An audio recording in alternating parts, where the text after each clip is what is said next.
Welcome to the eCommerce podcast with Matt Edmondson, a show that brings you regular interviews, tips, and tools for building your business online.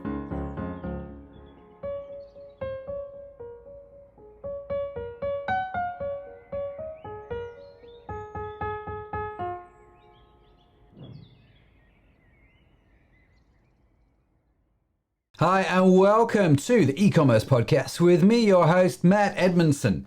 All of this week's notes and links can be found on our website at ecommercepodcast.net/96. Now, AI, artificial intelligence, it is becoming more and more popular in the e-commerce industry, and for good reason.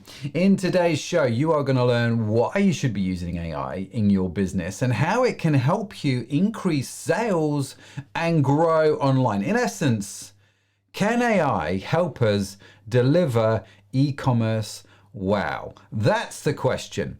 A lot of people are still skeptical about using AI in their business, which I get. Maybe it's witchcraft, or maybe it's something beyond our understanding. I don't know, but we've got a great guest today, Shanif, and he's here to show us that it is, in fact, a valuable tool that can help you and I increase sales online and grow our online web stores. So stick around and let Shanif explain a little bit further. Don't go anywhere. Hey there, are you a business owner? Here at Aurion Digital, we know firsthand that running an e-commerce business can be really hard work. As the online space gets more competitive, it is becoming even more challenging to stay ahead of the curve. We totally get it. So we want to help you succeed by offering a wide range of services, from fulfillment, marketing, customer service, and even coaching and consulting, just so that you can do what matters most. Save yourself the time and the money and let us handle the day-to-day tasks. This way, you can run your business without having to worry about the boring stuff. So what do you say? Are we a good fit for each other? Come check us out at auriondigital.com and let us know what you think.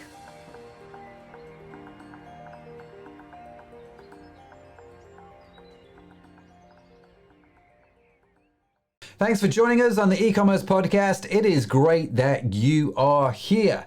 Now, whether you are just starting out or if, like me, you've been around a while, a bit of an e-commerce dinosaur, as they say, our goal on this show is simple. It's a podcast that is all about helping you deliver e-commerce wow, how to make your own e-commerce stores bigger and better.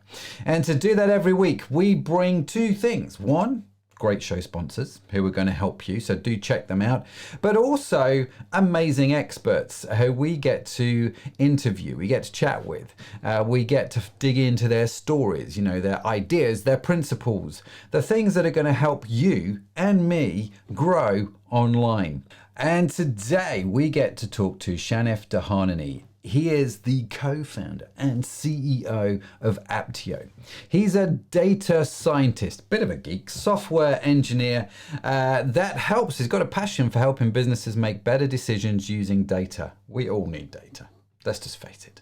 Now, prior to Apteo, Shanif was the lead engineer and head of analytics at Tap Commerce, which was a New York City-based ad tech startup, which was acquired by Twitter.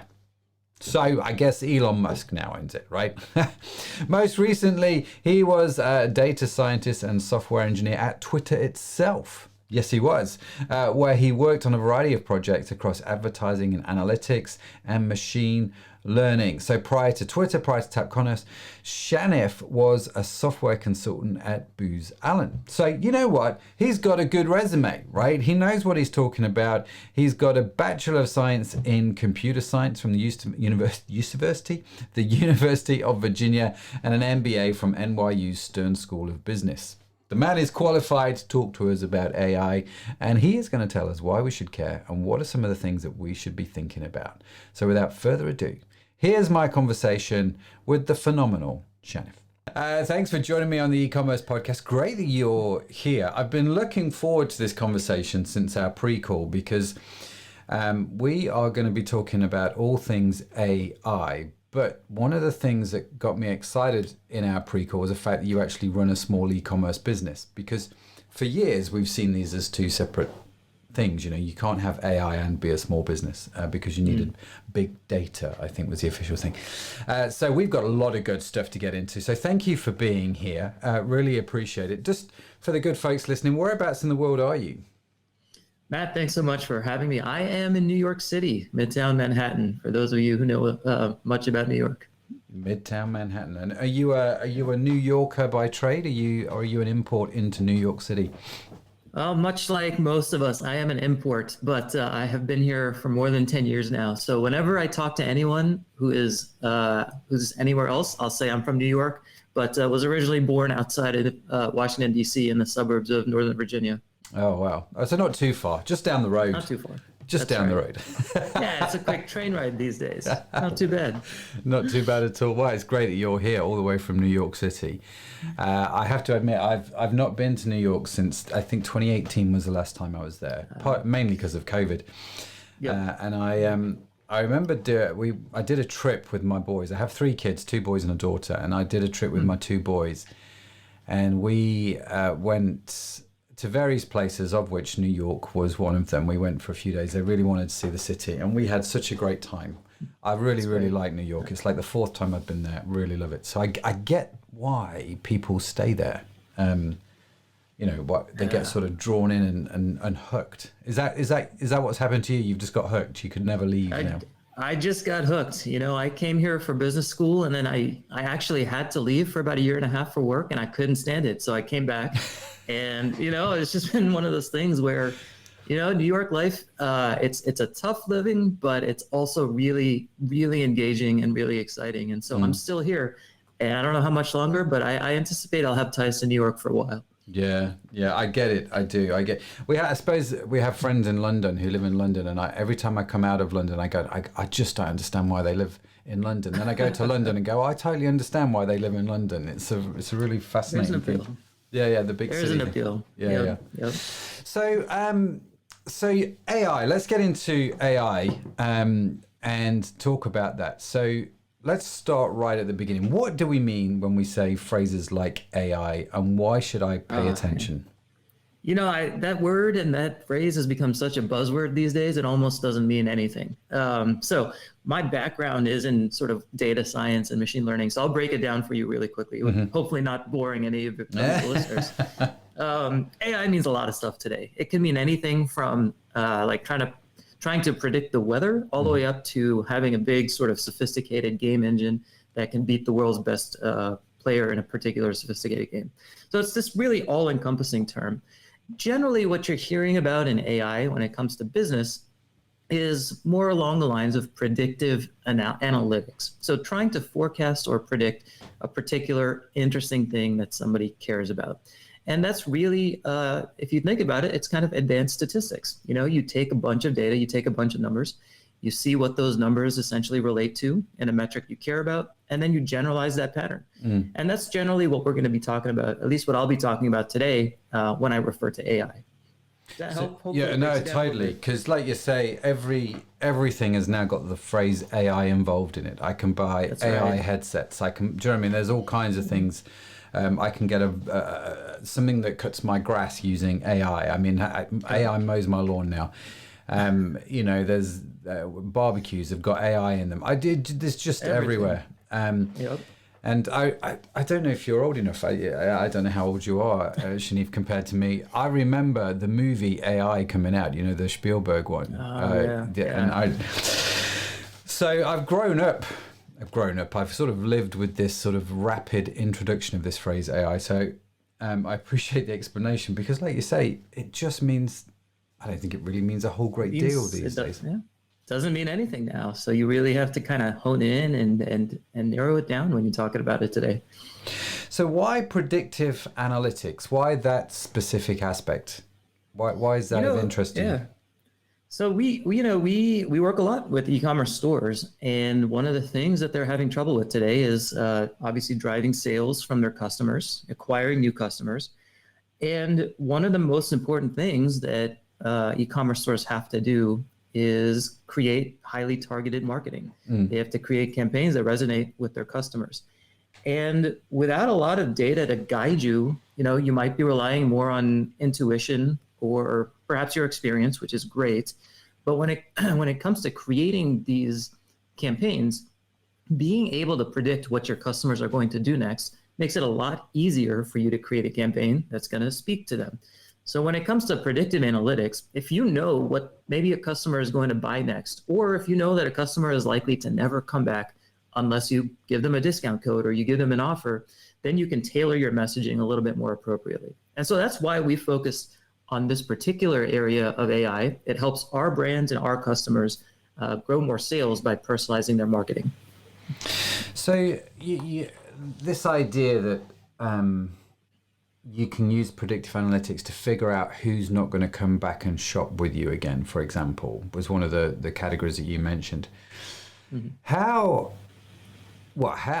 is it witchcraft, or how does that? Do you know what I mean? How do you know that? How does AI know that? Yeah, it's really, as a data scientist, I find this stuff really fascinating.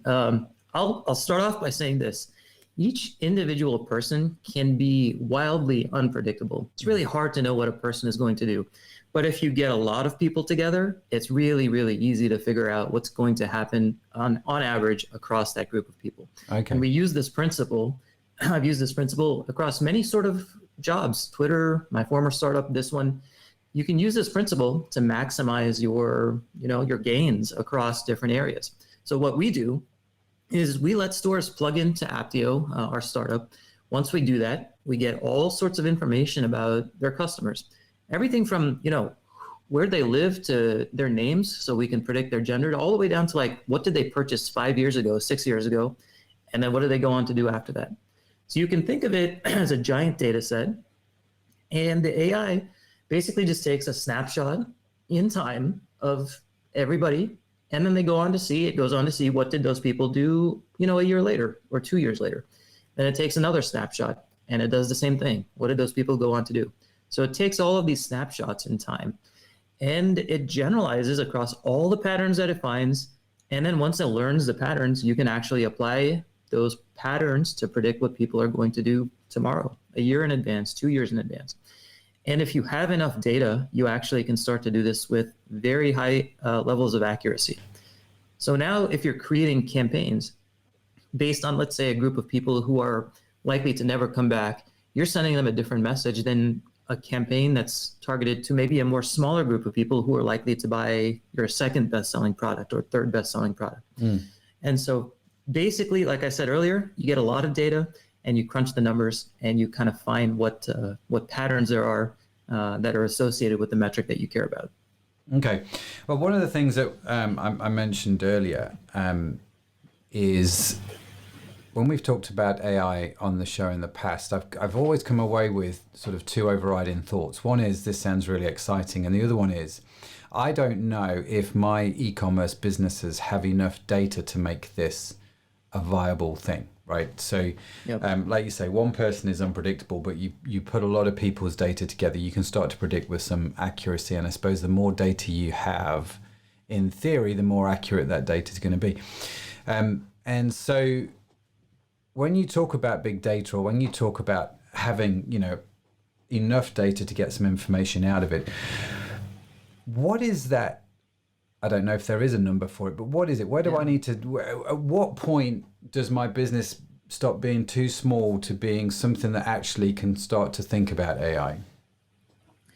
We generally find that customers or brands that have, let's say, at least at the bare minimum, let's say 500 historical purchases, can generally start to make use of AI. We ask our customers to generally have at least 1,000 historical customers or historical orders.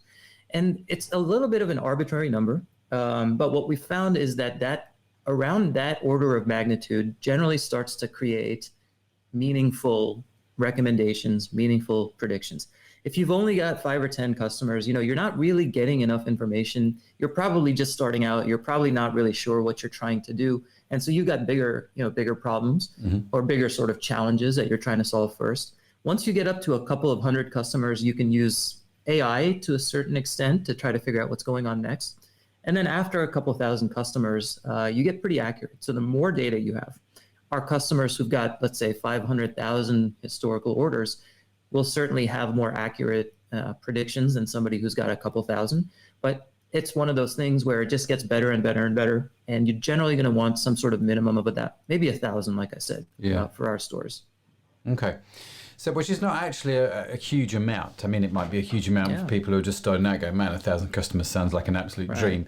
But actually, if you're selling sort of smaller products, at least 1,000 customers with at least 1,000 lines of order data should be fairly doable. So actually, AI and the science behind it then, is it starting to become more accessible to the smaller e-commerce companies? I do think it is. And it's not like the smaller e-commerce companies are hiring AI engineers to go in and do this for themselves. I think what we're starting to see is you've got services, apps like ours, tools like ours that are coming around to do certain things. And those tools are incorporating generally best practices for AI into the services that they offer. So you're not sort of getting someone to come in and crunch the numbers for you in order to come up with, let's say, the best product to recommend to someone. But you are starting to see these apps that are developed by folks who have a background in machine learning and data science who can do certain tasks for you. And those tools are using AI in the background.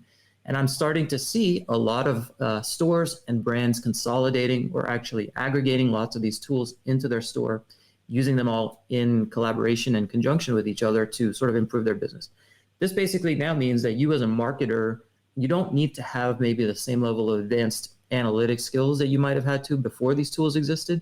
Now it just means you need to know how to use these tools and understand what they're doing so you can grow your business a little bit more efficiently. So does that mean, and let me start off by saying, quite frankly, it's a beautiful thing that I don't have to be as, in tune with my analytics as maybe I used to be.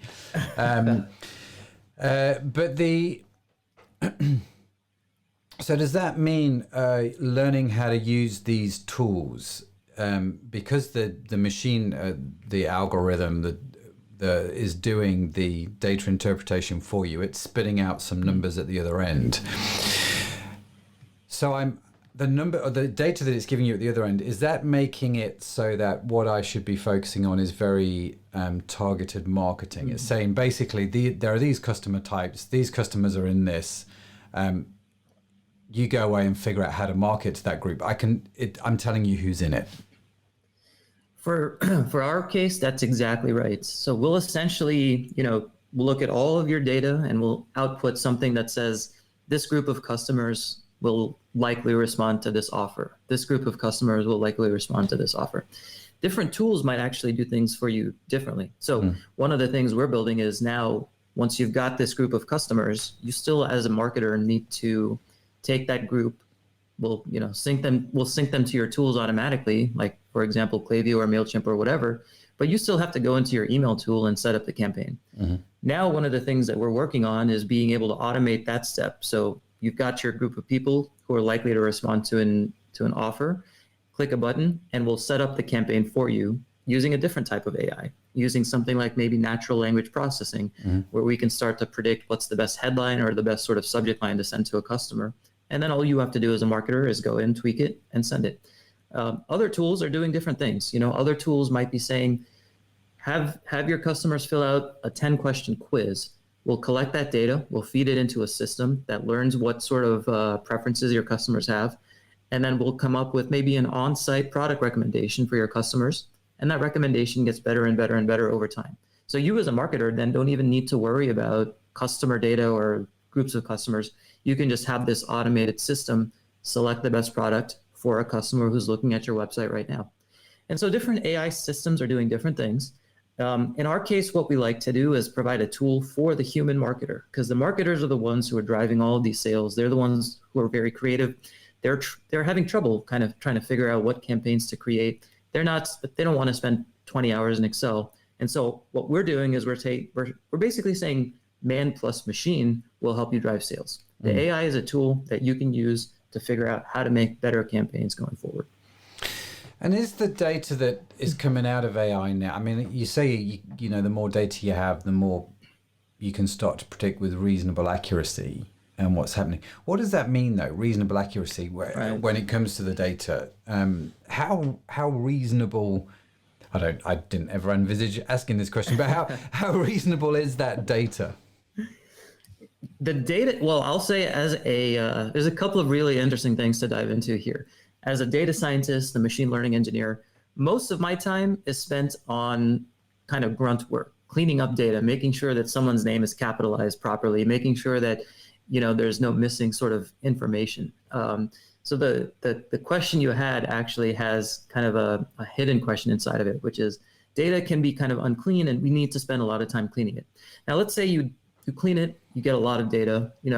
How useful is it in predicting what's going to happen next?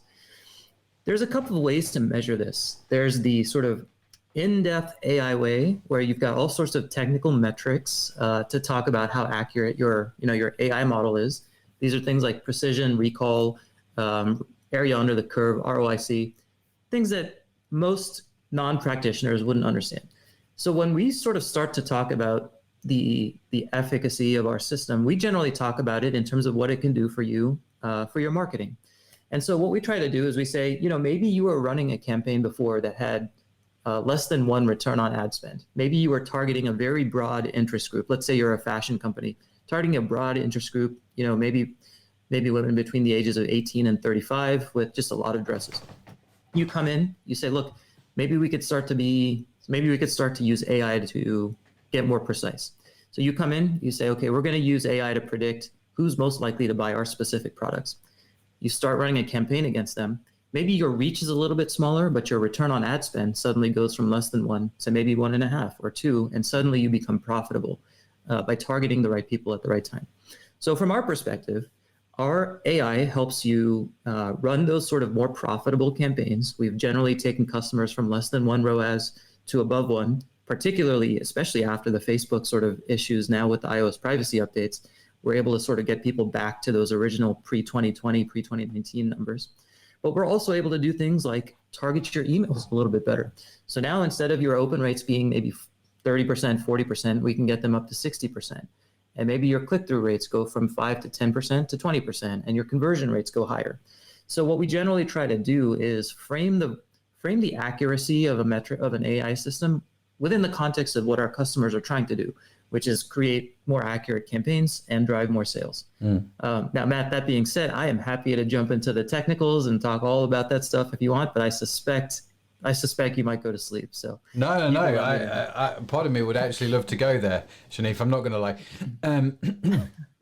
But I get that it's mathematics, which is way above what I learned at school. Is how you analyze this data. There's a couple of things that you mentioned there that I want to get into. One, you talked about cleaning data.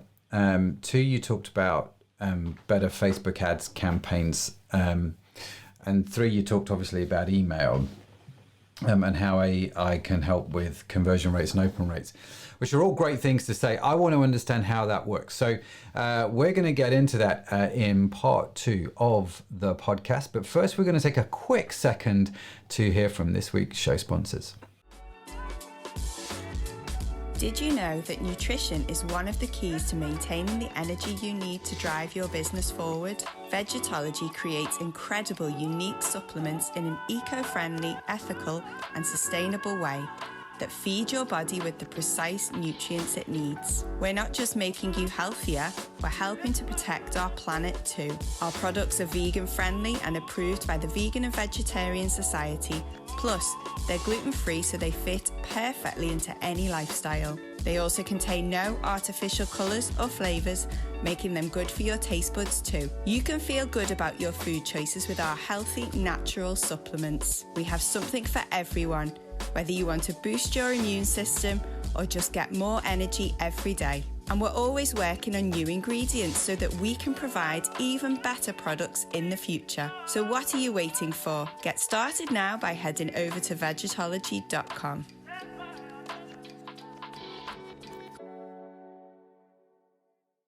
Hey there, are you a business owner? Here at Aurion Digital, we know firsthand that running an e-commerce business can be really hard work. As the online space gets more competitive, it is becoming even more challenging to stay ahead of the curve. We totally get it. So we want to help you succeed by offering a wide range of services, from fulfillment, marketing, customer service, and even coaching and consulting, just so that you can do what matters most. Save yourself the time and the money and let us handle the day-to-day tasks. This way, you can run your business without having to worry about the boring stuff. So what do you say? Are we a good fit for each other? Come check us out at auriondigital.com and let us know what you think.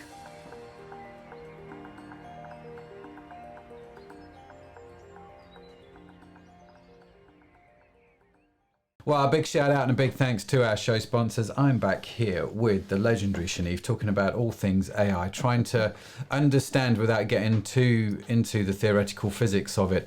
I've not told you this, Shanif. My eldest son, he's at St Andrews at the moment doing a degree in theoretical physics. Wow. So I'm sure he would have a whole bunch of questions for you around this. He does all that kind of modeling and it just wrecks my head. Before you were talking about how you can, we're talking about the reasonableness of the data, how accurate is the data, and you kind of flipped it on the head and said, well, actually what you want to see is you want to see an increase in the ROAS in areas like Facebook advertising. So a lot of people, especially because of iOS, is now getting a ROAS of less than 1 when doing outreach to cold audiences with their Facebook ads. So how does your system, or how does AI tell me to target an interest group on Facebook using data from previous orders? I mean, if you can sort of join up that triangle for me, I'd appreciate it.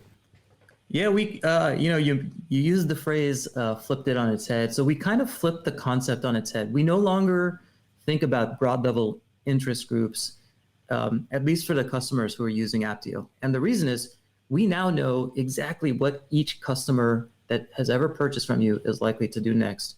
And we understand which customers are likely to come back, which customers are likely to spend a lot in the future, which customers have spent a lot in the past. Mm-hmm. So now what you can do as a marketer is you can, for example, take a group of your best customers. Let's say maybe your biggest spenders, your most loyal customers, and maybe a group of people who are forecasted to spend a lot in the next 6 months. Take these groups of people, send them over to Facebook, and create a lookalike audience off of them. And then when you start running new customer acquisition campaigns to that lookalike audience, what you're doing is you're actually providing Facebook with some of the insights and signals that it has lost post iOS updates. Mm-hmm. And you're doing that by providing Facebook with a highly precise targeted list of people who you want Facebook to find. Now, maybe Facebook can no longer say, okay, I can find exactly the group of people who look like this, like I could 2 years ago. But by you providing a list of people who are similar to each other in terms of the behavior of what they've done on your site, Facebook can sort of, start to account for its loss of previous data. It still has information about these people. And so it can start to find people who look kind of like your best spenders, kind of like your biggest customers. And when you're doing this, Facebook can now more precisely target new customers who will look like your best spenders. And so it's actually quite a simple process. And you could have done this before Apteo, but you might have had to spend a lot of time in Excel trying to crunch numbers on who your best customers were. Maybe you were able to forecast who your best customers in the future would be. But you had to do this, sort of upload a CSV to Facebook, refresh the CSV every couple of weeks. With AI and automated systems, our system will find these people for you automatically, send them to Facebook automatically, keep it up to date automatically. And then you just use a Facebook acquisition campaign that's optimized using your brand's messaging, your brand's value props. And what we found is actually this is one of the strategies that works probably the best across all of our customers. Every single campaign we run for customers, and we're still small, so I'll say every campaign so far, maybe not every campaign going forward, has gone from -1 ROAS to +1 ROAS using new customer acquisition strategies like this. And so you're really just helping Facebook recoup some of the data that it lost, after the iOS privacy updates by giving them better groups of customers to target. So it's no longer sort of about broad-based interest groups. It's a little bit more about lookalikes and clusters of people who look similar and using those sort of methodologies to find customers who are likely to spend more in the future. That is, as they would say in England, bloody clever. And I think the remarkably simple, but remarkably clever. And I totally get that. Just for those who are listening that don't understand what you mean when you say a lookalike audience on Facebook, it's probably worth just giving a quick understanding, a quick explanation of what you mean by that. Yeah, it's a really good point. I should have defined that. So obviously Facebook, but other systems like even Google Ads, they have this concept of allowing you to upload a list of customers or a list of anybody, really. You can provide email addresses or phone numbers, names, and you can upload this list of customers to Facebook Ads. And then you can create basically an audience that will be used to target these customers. Now, one of the greatest things about Facebook is the ability to find similar groups of people to a pre-existing group of people or a group of people that you have just uploaded as a list, for example. Facebook calls this lookalike audiences. I believe Google Ads calls it similar audiences. The concept is you provide a list of people who, for whatever reason, you care about, and then you create sort of this virtualized list of people who look like them. And when what the goal of doing that is when you're creating ads, you can start to target ads to this virtualized lookalike group of people with the ad messaging that you want to provide. So that's really all it is. It's just a group of people around the world, around the the Facebook ecosystem or the Google Ads ecosystem that Facebook has deemed to be very similar to the group of people that you as a marketer have provided a list for. Yeah, this is really clever. And so you're using AI to, in effect, generate that list, aren't you? You're using the data analytics, or the analysis, probably better, right? To go away and go, right, here's the list of people you want to go find a lookalike audience for on Facebook or similar audience on Google. Okay, so I get how it works with Facebook. How does it work with, you mentioned email and having better open rates on email. So how does the system help there? Email is one of my favorite channels for e-commerce, even across, I think you mentioned my little tiny e-commerce store. Email is just a fantastic channel. Mm-hmm. But you're not generally using email to acquire new customers. Obviously, somebody has to go to your website and put in their email address before you can email them. So what email is really good for is driving sales from people you already have a relationship with. But, Matt, you probably get lots of emails every day. I know I get at least 50 or 60. Most people are seeing, hundreds. Mm-hmm. And so the problem with email is you have to cut through the noise. You have to figure out how to make sure somebody sees your message, opens it, clicks it, and then goes on to make a purchase. So when it comes to email, the name of the game is it's all about personalization. It's all about making sure that you're sending the right message to someone so that, your subject line and your preview text incentivize them to open it. And then once they've opened it, the headings, the product images incentivize them to make a click. Then once they make a click, they're on your site, and then your conversion rates come into play. But it's all about getting them to care about that initial sort of look into what the email is. So all this goes to say, you have to personalize your emails. You have to send sort of the right message or the right offer to customers. One of the best ways to do that is to just show them the products that they care about the most. So for example, maybe you have 200 products in your store. And sure, you might have a bestseller, but not everybody's going to care about that bestseller. Or maybe they've already purchased that bestseller and they don't want to buy it again, but they're interested in other products. You as a marketer, you can't go through and figure out, out of the hundreds of products you have, what's each individual customer going to buy next. But an AI system can do that. It's really good at doing that. So what you could do is you can just say, okay, AI system, figure out what each individual customer is likely to buy next or what they're interested in, sync that to their customer profiles. And then when you go to create an email, just pull that information in dynamically so that it fills in for each customer automatically. That's really one of the ways you can use email. And if you do a campaign that contains these sort of personalized emails, and you run this campaign once every week or once every 2 weeks, you actually start to be able to generate revenue from a predictable stream.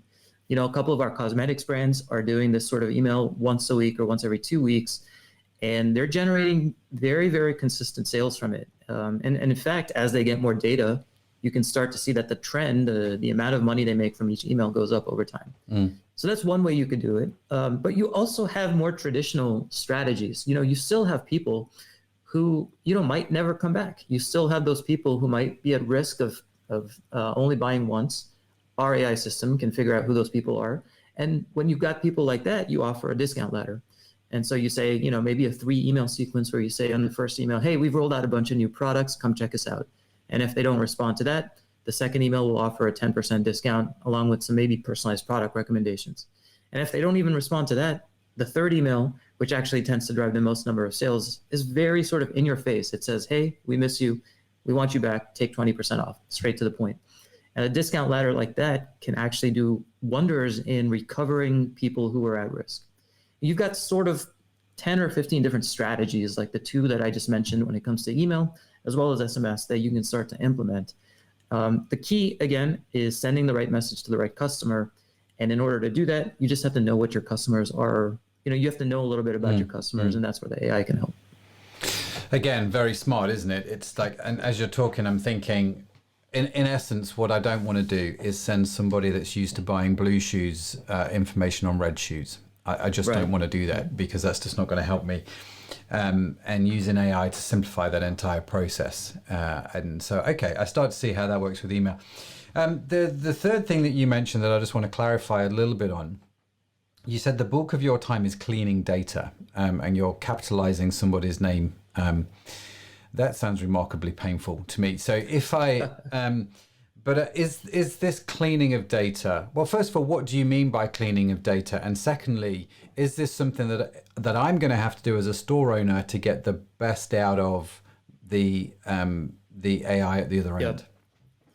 It's it's a well-known secret these days that if you go into data science as an AI engineer or machine learning engineer, you're not spending a lot of time doing really interesting, sophisticated modeling or math or any sort of things like that. What you're doing is you're spending a lot of time writing systems, writing code, creating processes to make sure that the data that your AI is learning from is reasonable. So, I've spent in my career lots of time making sure data is reasonable. Now, that doesn't mean that when a new brand signs up, I'm going into their data and sort of manually cleaning it and updating it. What it does mean, though, is we have a system, a series of processes that, before we start making predictions on what someone's going to do in a store, before we start analyzing all the data, we just make sure that it's reasonable. If you don't have the zip code for somebody, you have to make sure that that's represented properly, either as a properly associated missing value, or maybe a lot of times what you do is sometimes you infer the zip code based on sort of the most popular zip codes. There's all of these techniques for dealing with bad data, which is missing data, malformed data. Sometimes phone numbers are coming in as just a series of numbers, and maybe your system thinks that's just a very large number. Machines are really dumb, actually. That machine might think it's just a really large number instead of, a piece of text that it has to interpret as differently. And so you're spending a lot of time making sure that the formatting of this data is up to date. And when I say you're spending a lot of time, that means upfront, before you create the AI system or as you're creating it and improving it, you're just making sure you have checks in place that can take care of missing values, that can take care of standardized formatting issues. And then you basically have processes that go through and assume the data is good to go. And those processes go in and start making predictions.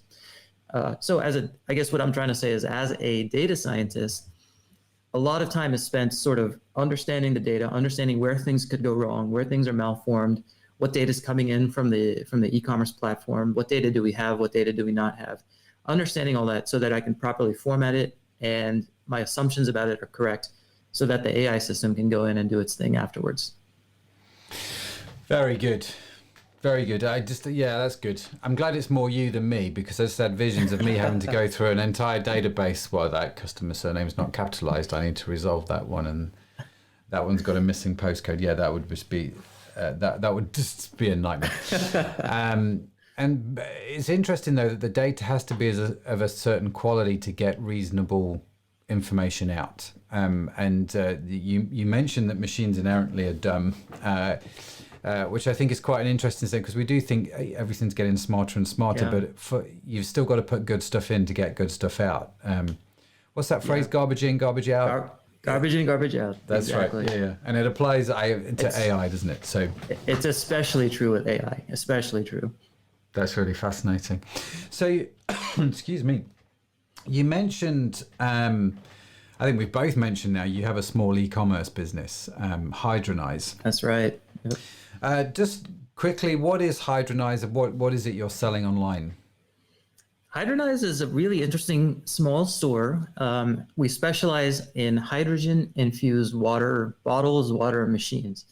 And you might be thinking, what the heck is this guy talking about? H2O, hydrogen-infused water, it doesn't make any sense. Well, I didn't know this before I acquired the store. I didn't build it from scratch. But when I acquired the store, I learned that there are some studies out there that say that water infused with additional hydrogen ions might have some health benefits. And so now you've got these water bottles. They're really popular in Japan and in Asia. These water bottles that basically you turn them on, and over maybe 30 seconds to a minute, they will sort of infuse additional hydrogen ions into the water. Those hydrogen ions will remain for 20, 30 minutes. And the idea is you drink the water while they're there. And so, some folks are saying, look, this will help you sleep better. This will help with inflammation. Some sort of initial studies out there. But Hydronize sells these machines. We're based on Shopify. We're a Shopify store. We've plugged into Klaviyo. We've plugged into PostScript. So a lot of the same tools that our customers on Apteo are using. And we are, we're trying to figure out sales in the same way that our customers are. And I will say having this store has helped me really empathize with my customers on my software side, on the Apteo side. So that's us in a nutshell. Yeah. Well, we get talking about the product side. I think it's fascinating that actually you're both doing AI and e-commerce. You're seeing it from both ends of the stick now, and which that's fascinated me when we talked initially. And so you've got this small store. Does it have enough data to justify the process that you've been talking about, doing the whole AI sort of analysis? Yeah, it's a really small store, but fortunately we have about 2,000 historical customers. And so we are able to start to use a lot of the same techniques that I talked about earlier in terms of, automatically segmenting customers who might never come back, automatically segmenting your best customers, identifying which products your customers are likely to buy next. Now, one of the things that I didn't quite mention earlier that it's worth mentioning now is AI really works best when you've got a large product catalog. Mm-hmm. With us, we only have a few products. And so what we can start to do is we can start to blast out every product, every customer. Now, maybe it's not going to be as precise as using AI would be, but there's also not a lot of downside in doing that for us. And so from our perspective, what we're interested in doing is more of that sort of on the email side. As I mentioned, maybe we don't need to get super sophisticated, but on the Facebook advertising side and Google advertising side, we can start to use information about our existing customers to acquire new customers, kind of like what we talked about during the paid social section. And we are doing that. And we're fortunate, we've got sort of enough customers to do that. I bet you if we had 10x as many customers, we would be able to use all that additional data to drive even more sales. It's kind of like the rich get richer, Yeah. So we're still a little bit poor in that area, but we are starting to use some of the techniques I mentioned on Hydronize.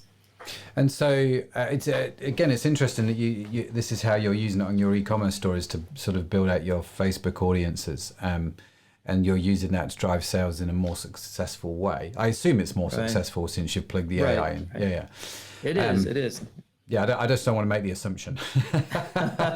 No, it's helpful. It's very helpful. Yeah, especially after those, before the iOS updates, we didn't have to worry about AI and segmentation audiences. We just said broad interest group, health-based. We were able to target people of a certain age demographic. It tends to be that folks who buy these water bottles tend to be above 40 years old. They're more concerned about their health.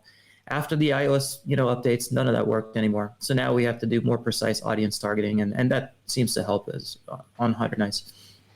I guess just sort of thinking about this audience target malarkey.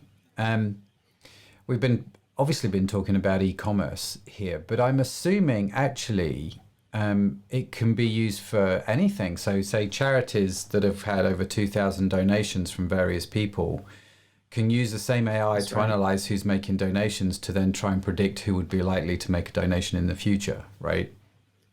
That's right. I won't make a blanket statement, but I think there's a lot of similarities. E-commerce is really, really good for this type of stuff because, again, human behavior is very predictable. You can start to create patterns. I believe charities would probably be good for this as well. There might be some industries where you can't do this. For example, appliances, furniture, they might not be, well, we actually do work with a couple of furniture companies, but any store or organization where you're only sort of generating one transaction per customer may not be optimal for this. And so you kind of do have to understand your business case and how AI can play into that.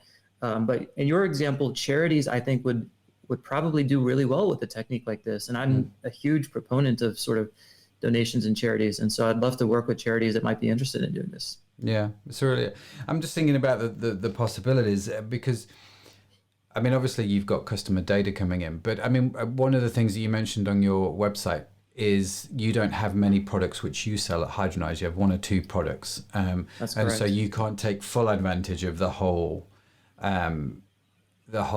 sort of feature set, I suppose, of AI. It's helping you with Facebook, but it's not necessarily what you need for email. So is it a case of the larger my product category, my product listings, the better my emails are going to be with AI? That's exactly right. What we found, and what a lot of our brands have found is that if you have a long tail of products, that's where AI really starts to shine. It's similar to Google. If you think about the way they work, there's all of these sort of random websites available online, but Google is able to find the ones that best match your search query, even if it's a very arcane or strange query. AI is able to find those sort of strange or arcane products that are hidden away in your product catalog that you as the marketer may never have thought to promote to a particular group of customers. And so the more products you have, the more precise you can the more sort of customer data you have and the more products you have, the better AI is compared to humans at matching those products and customers together. That's really incredible. Yeah. And so I'm now thinking about the furniture guy who's just generated it's not like a supplement company that's selling a supplement every 2 months, is it? This guy's selling a couch hopefully once every 10 years. I mean, it should last, I suppose, at least a little bit. So there are industries where AI seems to be better at. And so from what I'm understanding, it's going to be better if you've got over 2,000 customers, and it's going to be better if you've got a reasonably sized product catalog. That doesn't exclude you from having AI and using it for certain benefits. Correct.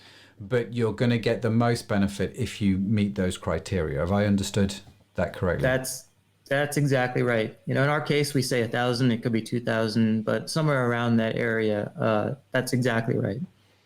And then it's just a case of using technology, which I assume Apteo, your company does, and most of the other AI systems out there. It's not just a one-time analysis. You're continually relearning and readapting and reprocessing. Is that correct? That's actually a really good point. Back when we worked, this process there's kind of two processes when you think about AI. There's the process of learning, which is generalizing the patterns that exist in the data. And then there's the process of predicting. So actually applying those patterns to some expectation going forward. This happens at every AI company. The training process needs to continuously happen. So some systems are able to do it, continuously. Our system does it every few days, but you need to be able to update the patterns because humans, even though they are predictable, they evolve and change over time. So patterns will shift and change over time. And so that's one of the key benefits of AI. You don't have stale information coming in and informing your marketing decisions. Information from 2020 is not affecting information or activities from 2022. We believe in continuously updating sort of the patterns that are learned and then applying that to activities going forward. Now, one of the key things, one of the really good things is AI can learn changes in patterns over time. If you provide AI with some sort of information about when something happened, like what was the date, it can start to compare different things that happen across time and sort of make adjustments automatically. So yeah, long answer to your question, but that's, that process that I mentioned is called retraining the AI model. We retrain it pretty continuously, and then we apply its patterns and predictions going forward on a continuous basis. Yeah, that's quite helpful because, like you say, I think the mother of all failure is assumption, isn't it? And so once you've got one data set, and you assume that's just going to be the same from now until time Right. immemorial, then you've got a fundamental problem. So it needs to adapt and grow and learn, which is a beautiful thing. I mean, in terms of processing, this is just a pure interest question now, Shanif. Sure. I'm curious, how much jump in? processing power is there involved in machine learning? I've kind of got pictures in my head of huge supercomputers in a room somewhere, or is this something that most machines can handle now? So it's funny because just like how AI is kind of a loaded term and it doesn't mean anything, the processing power that's required to do AI can vary based on the tasks. Now, let's say you just need to forecast your sales for the next year. You can do this on Excel, using some simple modeling. But let's say you're Google building this what's called a reinforcement learning system, a system that can beat the best chess master, not even chess today, the best AlphaGo model or the best Go player in the world. A very large system like that, or a system that tries to sort of download the entire internet and understand all of the text so that it can create new text. Systems like that are going to require large amounts of processing, very large sort of data centers with hundreds of servers. And so what we're seeing today is as time goes on and the sophistication of AI improves, at the highest end, you're always going to need these very large data centers and servers that are doing massive amounts of processing. But what's considered highest end AI evolves over time. So today on our laptops, we can do something that you couldn't do back in 1980 or 1990. And so I'm able to run AI models on my MacBook Pro. And a lot of these models are the same models that we are using in production. It's just that I might have developed them on my local laptop. Now, in order for us to run them across all of our customers at scale, I will maybe run these models on the cloud. So on a server that I'll rent from Amazon or Google. And it's not a really, when you think about the models that we're running, they're not necessarily sitting in these large data centers with tons and tons of computers. They might be a small amount of hardware dedicated to running Apteo's code. And maybe it costs us a little bit of money every month, but it's really not something that's eating up a lot of energy. It's not something that's, doing a lot of work. That's just the type of AI that we run. Obviously, other companies like Microsoft, Google, Amazon, they're going to run AI systems that are much, much more energy intensive and hardware intensive. And so again, it just kind of depends on the task that you're trying to accomplish. Okay, very good. Sorry, that was just a slight diversion. I was kind of curious. Listen, Shanif, this has been fantastic. I feel like my head is a lot clearer now when it comes to AI, which is very, very good. If people want to connect with you, if they want to reach out to you, what's the best way that they can do that? I appreciate that, Matt. So if anyone's listening, we are happy to offer an extended free trial to your listeners. They can reach out to us on our website. It's Apteo, apteo.co. It's a CO. Feel free to reach out to me directly, Shanif@apteo.co. We're on Twitter, Apteo AI, LinkedIn, Apteo. So feel free to come on by. We would love to get everyone set up. We are starting to see really good results from a lot of our customers. And so, time is being kind of a little bit hard to manage now. So the earlier, the better, but we'll get you guys all set up with a free trial and go from there. Legend. And we will, of course, put all of those links in the show notes. I guess in closing, Shanif, what's been the most surprising? You've got clients coming on board. You've seen a lot of data coming through and a lot of stuff going on. I suppose what's some of the surprising things that you've noticed? I'm kind of curious on that now. Yeah. I'll just on a general sense, I just find it surprising how many different things are sold online. Like we've got people who are joining us who are selling just products I could never have even conceived. Doll heads, automotive parts, obviously it makes sense. Obviously cosmetics, but there's just some medical devices. Like there's all sorts of things online that people are selling. And I suspect this trend is going to continue. Now, should I have been surprised at the variety of this? Maybe not, but just seeing it in action and seeing our AI handle all of this different sorts of data sets, it has been impressive. It's been exciting to see. And so that's one of the things that's been really surprising to me.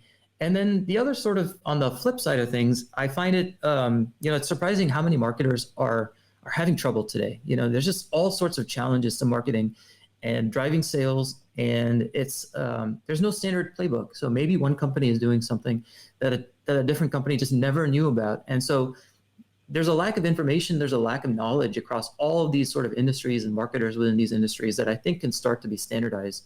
And because I'm a data guy, I'm an AI guy, I came from the world of technology, I just assumed everybody sort of has the same playbook when it comes to marketing, and that's not the case. So I would say those are sort of two surprising things, maybe flip sides of each other, or maybe two totally different things that I found to be surprising. Fantastic. Well, Shanif, really appreciate your time. Thank you so much for being with us. And again, we will link to Shanif in the show notes. Thank you again. Thank you, Matt. Appreciate it. Well, a big thanks to my very special guest, Shanif. What did you think?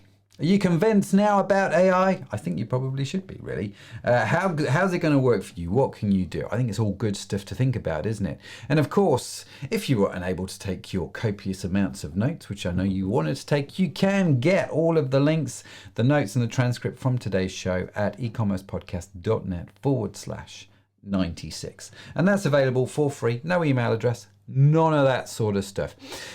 Just head on over there and grab them, and you're going to want them, because if you're like me, AI is such a big topic and it's becoming bigger and bigger and bigger, and with that, I feel like, if you're like me, I feel like it becomes more and more of something that can't apply to me, something that I can't get involved with, because it feels complex when you throw in machine learning and algorithms and expensive software and all this sort of stuff. But actually, the thing I liked about Shanif makes it all super accessible.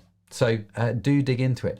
And if that's not enough, next week we have Rich Brooks coming to talk to us about how to find your remarkability for competitive advantage. That's awesome, isn't it? How to find your remarkability for your competitive advantage.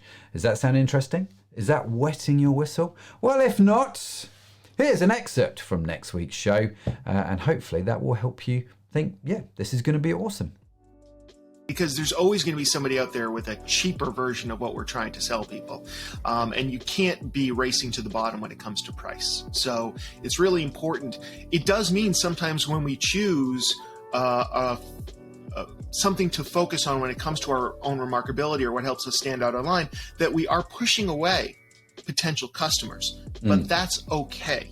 The idea is to find the audience that is going to be loyal to you, to be acolytes for your business, acolytes for your e-commerce store, and really work on being the best we can be for those specific people.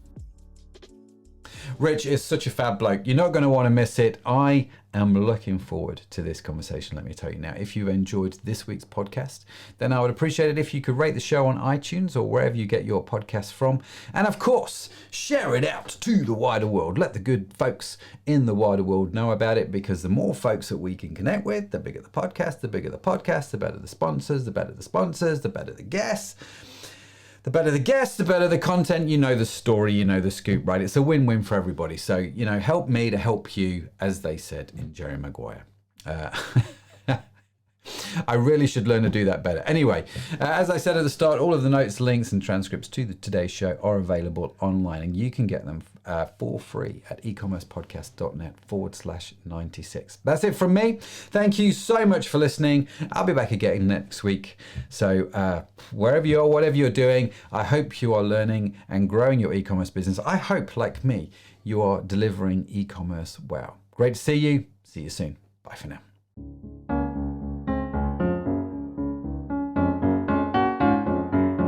You've been listening to the e-commerce podcast with Matt Edmondson. Join us next time for more interviews, tips, and tools for building your business online.